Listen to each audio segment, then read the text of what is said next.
Alright, welcome back to Coaching Chief. Today we are going to look at distance covered from a velocity time graph. So let's consider a body that starts from rest. If a body starts from rest, it means its initial velocity is a 0.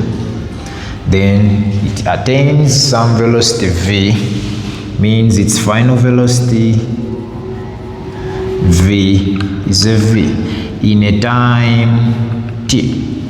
So if we can try to plot this graph, this is a velocity time graph. So we are going to plot a graph of velocity against time. The units are meters per second against time, which is seconds. Now, we know that since this is a uniform acceleration, we must have a straight line. Why are we having the straight line? The slope of this line will be change in velocity over change in time, and we know that change in velocity over change in time is acceleration, and the slope of a straight line is always constant. So in this case, the acceleration will be a constant because it is the slope of this line. And remember, it is moving with a uniform acceleration, means this is the line we are supposed to draw. This is the graph. So if it starts from 0, this is the 0 up to some value v here. And that is covered in a given time here, t. So this is our graph. This is the graph we have if we are to sketch that graph. But there is something I want you to notice. There are infinite values of velocities here. There are very many values of velocities in between here. Very, very many, because there are very many integers in between there. Also here, there are very many infinite values of velocities here. There are very many values of time in between here. So what do we do to solve that? We use what we call average velocity.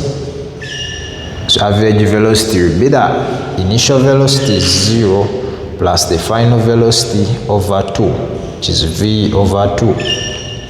So after noticing that, our task here is to find the distance, and we know that the distance will be equal to the velocity times time.